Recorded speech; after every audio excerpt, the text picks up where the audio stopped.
Bismillahirrahmanirrahim. Assalamualaikum warahmatullahi wabarakatuh. Alhamdulillahirabbil alamin. Wassalatu wassalam ala asyrofil anbiya'i wal mursalin Sayyidina Muhammadin wa ala alihi wa ashabihi ajma'in, amma ba'd. Pertama-tama, puji syukur atas kehadirat Allah Subhanahu wa taala yang telah memberikan kita berbagai macam kenikmatan dan kesempatan sehingga saya dapat membuat video ini. Shalawat dan salam tetap tercurahkan kepada Nabiullah Muhammad SAW, Nabi yang telah membawa kita dari alam. Baik, untuk mengefisienkan waktu, saya akan membawakan materi tentang menulis esai. Adapun pengertian esai adalah tulisan yang terdiri dari beberapa paragraf yang membahas tentang satu topik. Kata esai berasal dari bahasa Prancis. Esai artinya mencoba atau berusaha. Esai adalah sebuah upaya yang mengomunikasikan informasi, opini atau perasaan dan biasanya menyajikan argumen tentang sebuah topik. Dalam hal ini, esai adalah tulisan pendek yang biasanya berisi penilaian atau opini penulis dengan subjek tertentu. Menurut Kamus Besar Bahasa Indonesia, esai adalah karangan prosa yang membahas suatu masalah secara sepintas, lalu dari sudut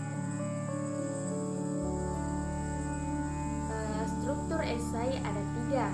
Yang pertama yaitu paragraf pendahuluan, yang kedua paragraf pengembangan, dan yang ketiga yaitu paragraf penyimpul.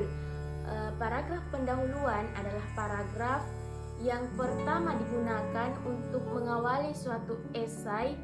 Paragraf ini pendahuluannya mempunyai 4 tujuan, yaitu yang pertama mengenalkan topik, yang kedua memberikan latar belakang, dan yang ketiga memberi petunjuk rencana esai secara keseluruhan, dan yang kedua yaitu paragraf pengembang. Paragraf pengembangan dalam esai disebut paragraf batang. Paragraf batang menjelaskan dan menguraikan pernyataan tesis yang disampaikan pada paragraf pendahuluan. Hal ini paragraf batang tumbuh menjawab pertanyaan-pertanyaan.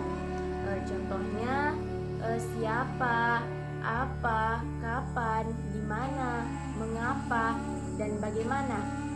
Paragraf pengembangan berisi tentang hal-hal yang akan dikaji, data, interpretasi tentang topik yang akan dibahas, kesimpulan, atau saran mengenai topik yang dibahas.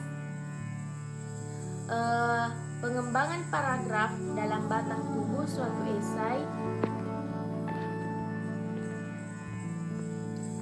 Adapun kaidah menulis esai, yang pertama baku.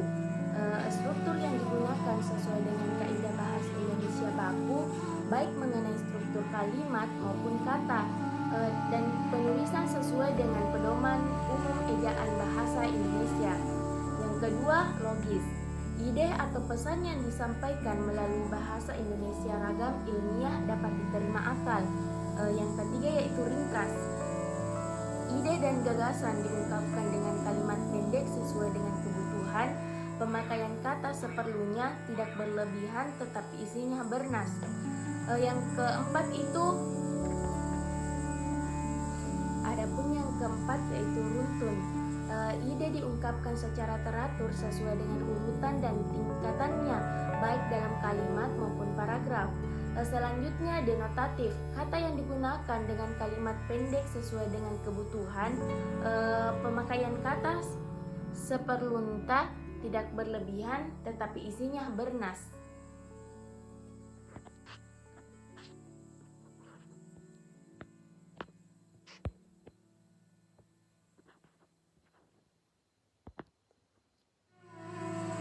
Baik, selanjutnya ciri-ciri esai.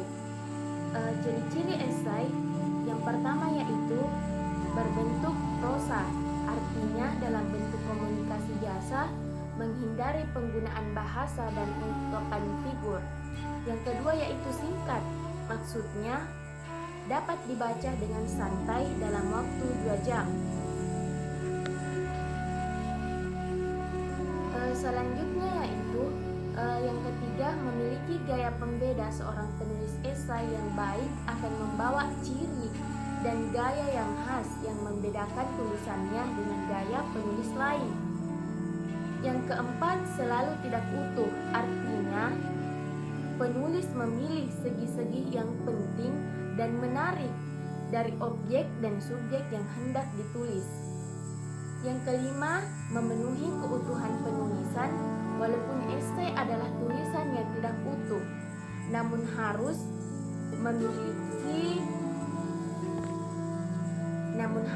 memiliki kesatuan dan memenuhi syarat penulisan, mulai dari pendahuluan, pengembangan, sampai pengakhiran.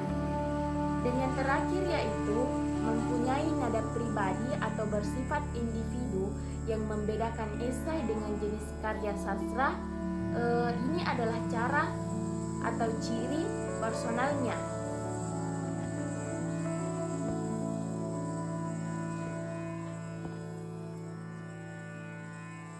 Selanjutnya yaitu esai reflektif. Esai reflektif ditulis secara formal dengan nada serius.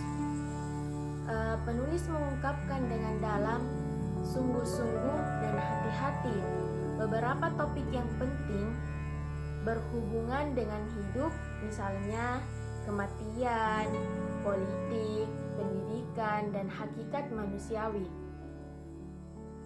Yang kelima yaitu esai kritik.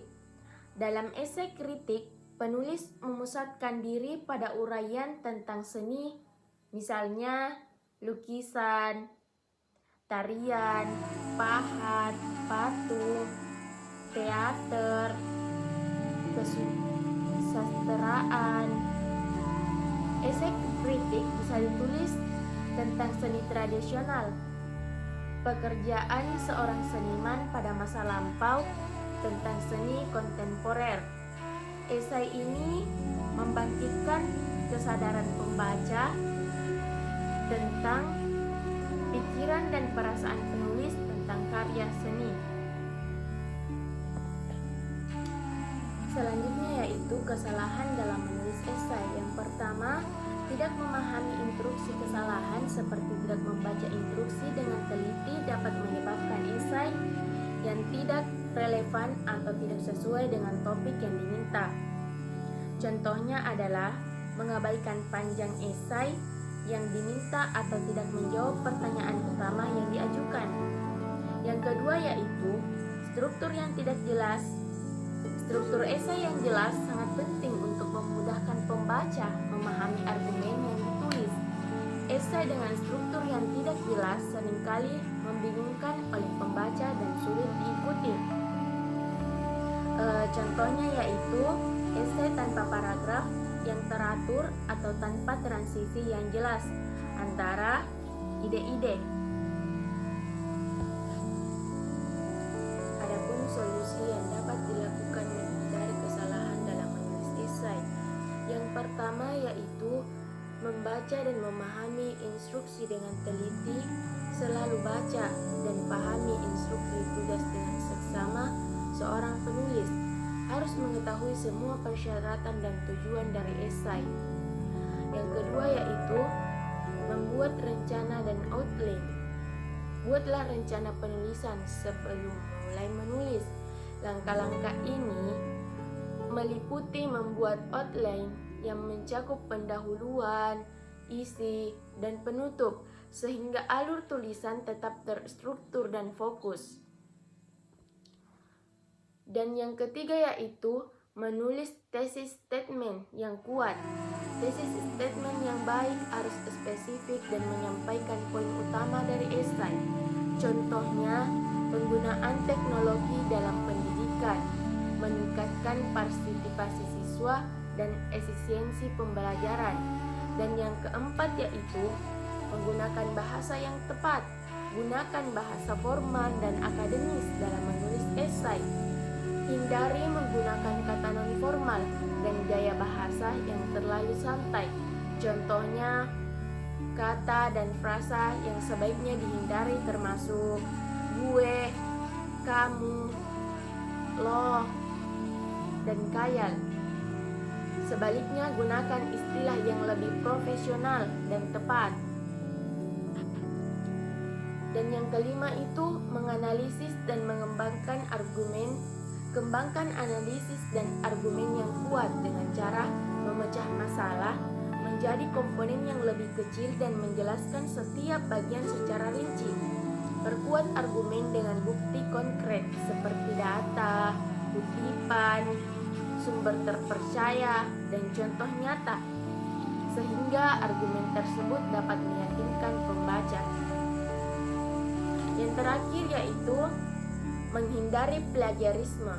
Untuk menghindari plagiarisme, selalu kutip sumber dengan benar, menggunakan format kutipan yang diakui seperti APA, MLA, atau Chicago. Dan gunakan alat cek plagiarisme untuk memastikan bahwa tulisan bebas dari plagiarisme. Selanjutnya yaitu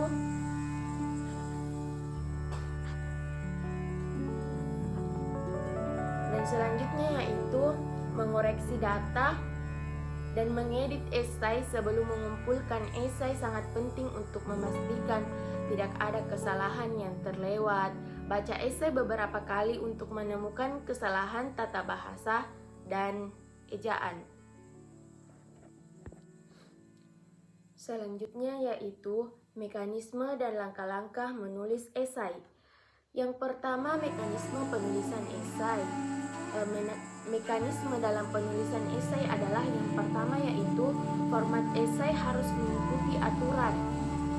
Aturannya yaitu ditulis dengan bahasa Indonesia dengan spasi 1, dan yang kedua menggunakan format kertas ukuran A4 dengan margin tepi kiri 4 cm, kanan 3 cm, atas dan bawah 3 cm.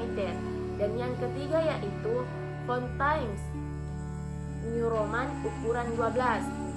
Yang keempat, di bawah judul diberi nama penulis. Dan yang kelima, di bawah nama penulis diberi nomor pleno. Yang keenam yaitu jumlah kata minimal 600 kata. Yang ketujuh, konten harus sesuai dengan tema dan mengandung subtema. Selanjutnya yaitu format file berbentuk PDF. Dan yang terakhir yaitu melampirkan daftar pustaka. Langkah-langkah menulis esai. Yang pertama yaitu menemukan tema atau topik. Yang kedua,